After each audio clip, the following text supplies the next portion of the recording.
Welcome back, you pugnacious pummelers. I'm Lupinefiasco, this is Daily FaB Gameplay, and today we are playing Jarl Vetreidi. For anyone who is new to the channel, what we do here is review replays of games I played on the Talishar.net client days or weeks ago. After enough time has passed, that I lose my bias and can more objectively judge the quality of my games. I will talk through turn cycles as if I were taking them now, explaining my thought processes for the lines I would take and comparing them to the lines I did take. We either learn from my mistakes or reinforce good play patterns with the overall goal of tightening and optimizing our gameplay in the future to take down paper events and walk away with that shiny cardboard. If you would like to check out the deck I'm playing here or try it for yourself on Talishar, there is a FaBery deck link in the video description below. While you're down there, if you haven't already done so, please consider a YouTube subscription. It's the best free way to support me and to make sure that you see daily FaB gameplay in your video feed 5 days a week.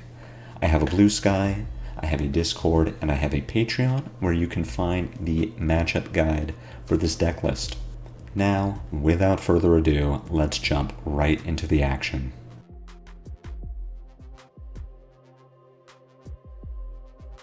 Welcome back to Daily FaB Gameplay. I hope everyone had a Merry Christmas, and as we prepare for the new year, I hope you will enjoy a little more Jarl gameplay.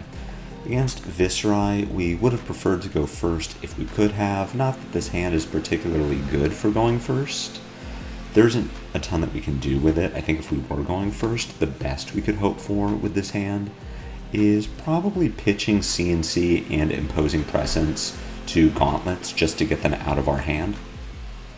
We Arsenal Oakenold, and then we're sitting on Red Winter's Bite, which will be good disruption on our next turn at bare minimum, or the best case scenario for it being that we draw into a second blue, another blue, and an earth card so that we can fuse Oakenold from Arsenal, and then Arsenal Winter's Bite in its place. But we're going second. This hand is a little better for going second, right? We can play Winter's Bite, get a card away from Viserai, we can send Command and Conquer by pitching Imposing Visage. Viserai going to open with a Mordred Tide setting up, which is great news for him. We are going to take no arcane, sorry. Viserai just making 7 rune chant, which is great for him, and passing the turn. And then we are going to Winter's Bite CNC, Arsenal this Oakenold, and hope that we are able to send that relatively soon. This deck that I've been playing for a while now on the channel is a hybrid build, so definitely more likely to draw earth cards than maybe a dedicated ice list.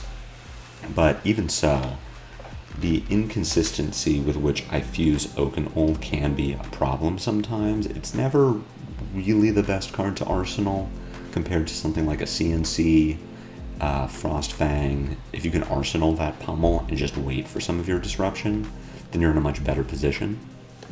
But Oakenold, never bad to put into Arsenal. Viserai just blocking out the CNC. We draw into the hand that we can fuse with Oakenold. Unfortunately, we are now going to have to take a ton of damage to set it up. I'm constantly impressed by Viserai and his cost discount from Amplify the Arcanite, Reduce to Rune Chance, Rune Flash.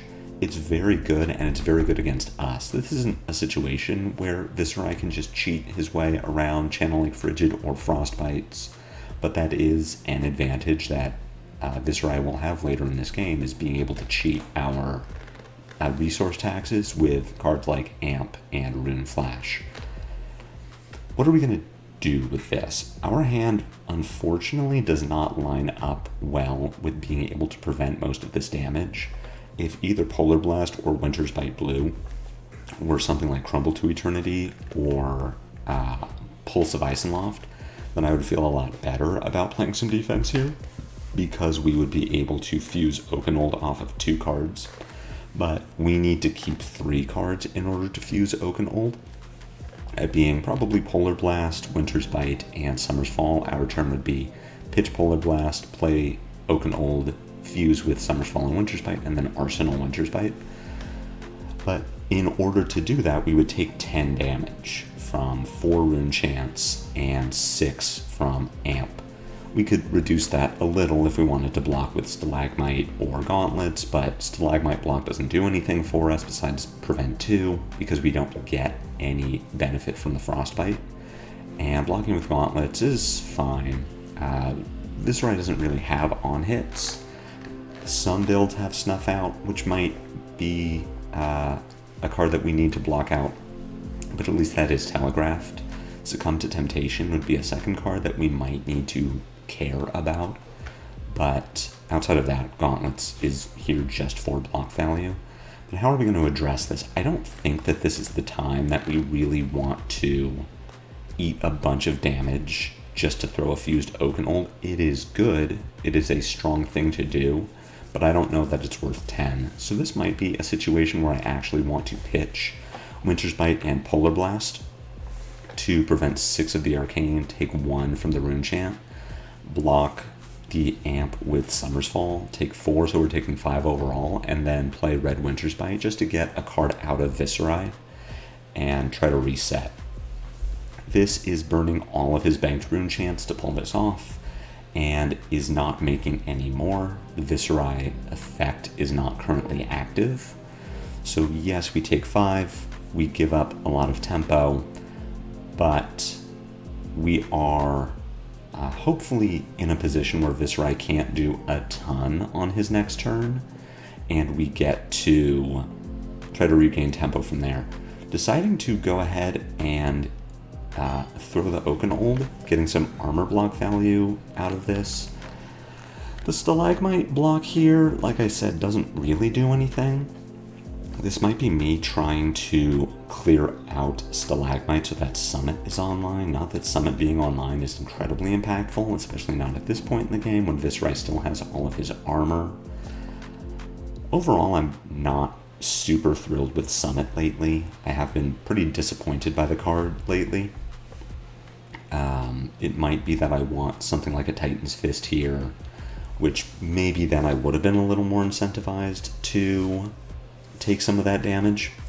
Drawing into an all-red hand, unfortunately, means that we are in a tricky position where we can't really push our advantage here, and Viserai just setting up means that we don't have the opportunity to get an Earth card into our graveyard for Summer's Fall Decompose, which is really too bad for us. If we could have blocked with even one of these 2 Summer Falls, we would have been able to get our Decompose train going. We could have gotten this Rune Chant off of the board and been a little happier with this position. I think the turn here is going to be Winter's Bite from Arsenal, pitch Summer's Fall and Winter's Bite from hand to play Summer's Fall, not Decompose, but we are sending 6 and getting another Earth card into discard, and then arsenaling the Pummel.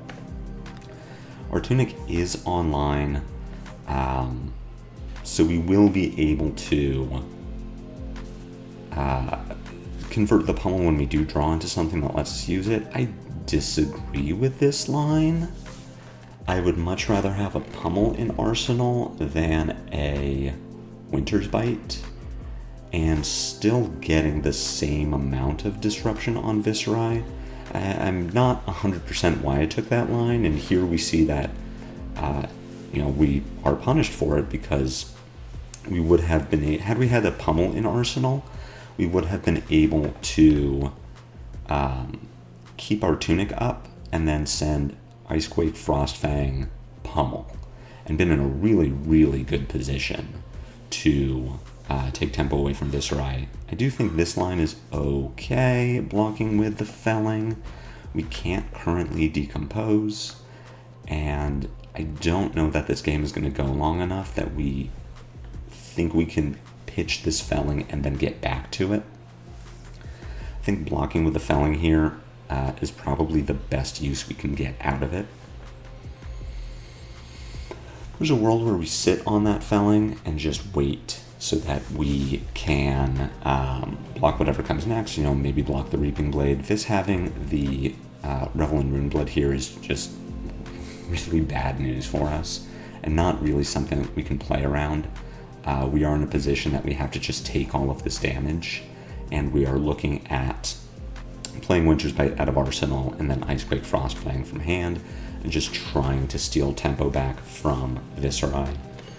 This is why I think, at least with my current build, this is not a good matchup for Jarl, because sometimes your blues just don't line up with what Vis is doing. Like, a lot of this matchup just feels dependent on Vis not having it, or having it when you need him to. We've seen a few instances so far of us just not having the blues when Viserai had Rune Chant, or of us wanting to keep cards when Vis had these big turns. But this might be a game where we see the inverse happen, where sometimes we draw into 4 blues that don't do anything on offense, and Vis just plays double Malefic Incantation and passes the turn. And we put ourselves in a spot where we really wanted him to do something, and he didn't, and now we're in a worse position because of it. This just blocking out, getting the Face Purgatory value, not forcing us to discard, but at least drawing a card for his turn, means that we do clear out his headspace, so we are now in a position where we can start getting Jarl value, and this might even be a situation where I want to Blizzard, give this a Frostbite, force him to pay for the turn. I mean, it's iffy. Vis only has 1 card in hand, so what are we really preventing him from doing? The only real upside that we would get from this Blizzard is if Vis is sitting on a bad blue, that he cannot pay for the 2 from Blizzard and the Frostbite to attack with Reaping Blade. So that could be a line. As far as the rest of our turn, I mean, this hand is pretty bad. We can send Felling. I don't believe we can Decompose at this point, so we would need to block with Gauntlets just to get a second Earth card into our discard for Felling Decompose, and then we would need to bottom our Sink Below. What we could instead do with this hand, we could block the Rune Ranger Swarm with Stalagmite in order to get Summit online. We could then overpitch to Summit. I mean, this is really kind of the downside of playing Jarl at times, is you draw these hands that just don't function the way you need them to. I'm increasingly dissatisfied with Felling of the Crown, because when it's online, it's a great card, and when it isn't, it is easily the worst card in your deck. It's a 3/4 that is parasitic to its own opportunity, its own way of getting value in future Fellings, and it's a 3/4. It's an incredibly bad rate. It's a 2-card 4 that gets a card out of your opponent's hand, sure, but doesn't actually pressure them. So this really just is not a good hand. What we might want to do is block with the Felling, and then play Channel Mount Ison, give this a Frostbite, pitch Blizzard into Coronet Peak to put this down a card. And the problem with that being that sometimes with Vis having the Rune Chant, as I said, he can just play through your Frostbites, and you are in a worse position because of it. So we decide not to block. We give up the Stalagmite, and I don't know that there was a better way to play that turn, just based on how bad these cards are. We could have blocked with the Felling, then sent Summit by pitching our 2 blues. The Summit only attacks for 4, but it does have an on-hit. And then we get to Arsenal, the Sink Below. That's probably the best line. I would need to check my discard. I still think that I cannot actually decompose the Felling, in which case, I mean, what are we doing? We're going to pitch 3 cards to Summit for 6? Yeah, there's a Frostbite on hit, but who cares? I think we could have gotten better value out of this hand by maybe just playing a little better defense.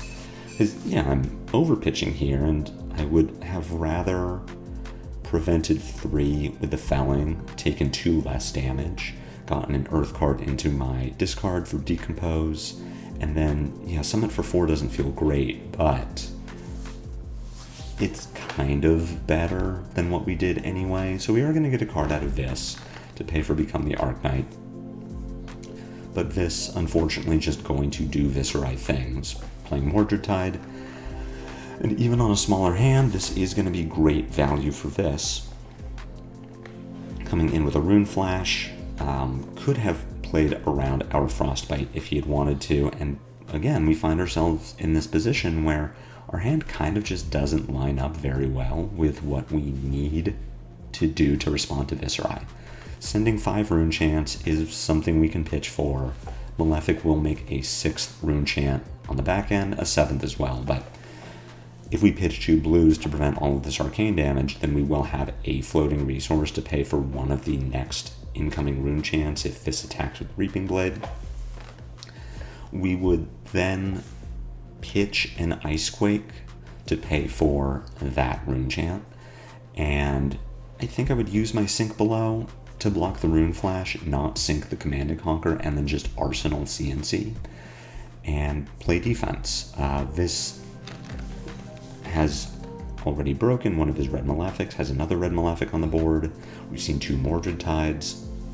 This is our first red Rune Flash, but we're kind of running Viserai out of threats a little bit. We may just want to take a turn off and set up, and in fact I think we do.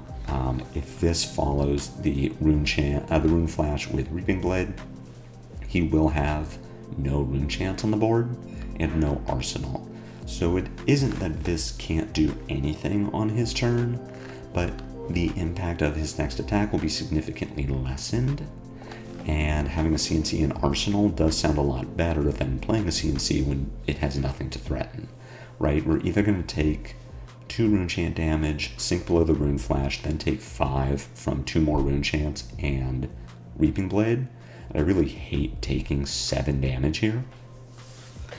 Just to throw a 3-card 9 with kind of half disruption. The Frostbite from Icequake is relevant, but the CNC doesn't do anything. It has no on-hit, and it's much worse. And so I really hate that I'm taking this line. I would much rather have the CNC in Arsenal. Our Tunic is going to be online on our next turn, and more importantly, the turn after. We still have 2 Pummels in our deck. So we definitely have much better ways to use this hand, and I've apparently miscounted the number of Rune Chants just based on Viserai triggering as well. So how much damage are we taking here to throw 9 back with only half of an on-hit? I would have much rather have prevented 5 more of that damage, blocking with the Icequake instead of pitching it. We would be at 16 to Viserai's 19. Vis wouldn't have a Frostbite here, but we would have a Command and Conquer in Arsenal. We'd be setting up for a bigger next turn. Overall, I think that was just played very poorly by me. I handled that very poorly. Of course, here we draw into the Pummel. Now we do have our Tunic up, so we've naturally drawn into CNC Pummel. We can play around this, but we would also be at 16. We'd be able to weather this turn much better. So here, not blocking or preventing any damage, I think is fine. I would actually need to do the math on this to see if I think Vis could make 2 Rune Chants at instant speed. Well, yes, he can. And the issue with this is now the Swarming Gloomveil effect is online, all 3 modes, so we cannot pitch any blues to prevent further arcane damage from these 4 Rune Chants and Amp, meaning that the best we can do with this hand, we can block the Amplify with Autumn's Touch, but we are going to be taking 7 damage from 4 Rune Chants that we can't pitch to, and 3 damage from Amplify. Probably put Gauntlets in front of the Amp as well, just to try and maintain some kind of healthy life total. This is going to be making 1 Rune Chant on the back end. What's also notable here is this does not have an Arsenal, so our Command and Conquer is still not super relevant. It being 10 with the discard effect from Pummel is nice, but still we're definitely in a bad spot. This has been rolling hot for the last 2 turns, and well, we have been drawing some relevant tools, we just aren't using them super well. So So we're going to skip all the rune chants. We have to. Probably should also block with Coronet Peak here just to maintain some kind of life total. Block 6 with Peak, Gauntlets, and Autumn's Touch. On our turn, it depends on how Vis blocks. I mean, if Vis just doesn't block the Command and Conquer intending to take 6, and we can pummel it and win, I mean, we will, right? But if this does block the Command and Conquer, we are in a weird spot where pummeling it gets a second card out of Vis's hand. If this blocks for 3, then we push 7 over the top and put this down to 3. But still in a weird spot where that just isn't enough, and 2-card Vis with Tunic up is still very good. I do think that this is fine. We want to take a card out of this. We want to make him care even a little bit about what we're doing, and putting this down to 1 could be relevant later in the game. But still, imagine this situation with us at 9 and having a Command and Conquer in Arsenal, which is where we would be if we had played a little bit better defense on a previous turn. You know, this would be at more life too, but we can sustain a little bit better through what this is doing. And here we would actually have something to do on our turn, because what we're going to have to do instead of something relevant is we're going to have to sink below this Drawn to the Dark Dimension. We're going to have to put a 4 block in front of it so that we can sink our other sink and try to find a blue for Summit is ideal. But overall, just, this is not good.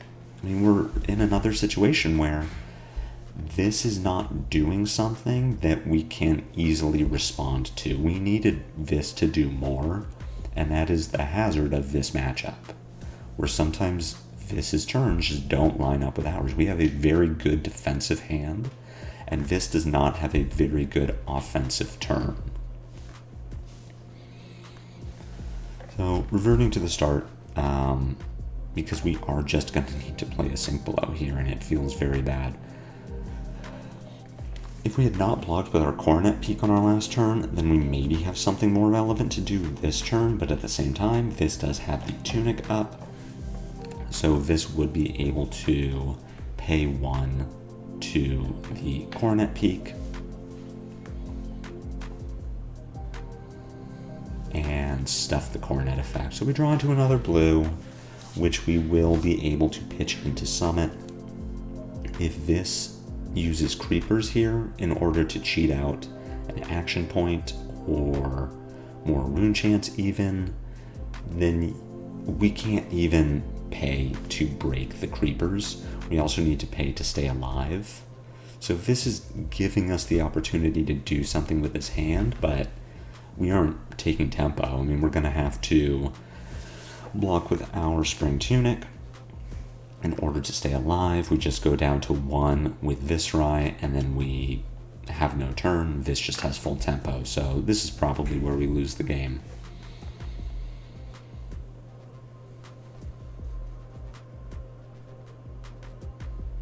Let's see if we can draw into anything that saves us. The answer, you know, this isn't terrible if this just doesn't do anything. Unfortunately, we don't draw into an ice card that would let us fuse Footsteps if this just passes the turn. This throws the Sonata, does get a card which we will need to pitch to. We can pitch one of these blues. We're going to be able to survive the turn. Potentially, this making a rune chant and pumping up his Drawn to the Dark Dimension. So we will be able to spend 2 to prevent 2 of these rune chants. We can spend our Pulse of Isenloft in order to... I think we maybe could have survived the turn. No, we would not have been able to. We would have pitched the Pulse, survived the Frostbites, and then would have only been able to block 5 on Drawn to the Dark Dimension 6. So this is a good example of why I don't like the Jarl Viserai matchup, and also why I don't like this build of my deck. And I'll have a new build online, hopefully by the time you're watching this, but certainly by tomorrow when I will post a deck update video. We drew 2 Fellings of the Crown, and they were both horrendously bad. We drew all 3 copies of Summerfall, and we were never able to use the Decompose effect. The deck can be very consistent. When this build draws hot, it's very good. Felling online, Decomposing is a 2-card 8 that gets at least 1 card out of your opponent's hand. We have many more Earth cards than a standard Ice Jarl build would, which means that we are more likely to be able to fuse Oakenold. Summersfall as a 2-for-6 that can take a Malefic Incantation off the board and be pummelable with Tunic, extremely good. But when the deck does not fire, when you draw the wrong half of the deck in the wrong order, you end up with a 3-for-4 that does nothing but block 3, a 2-for-6 that does nothing but block 2,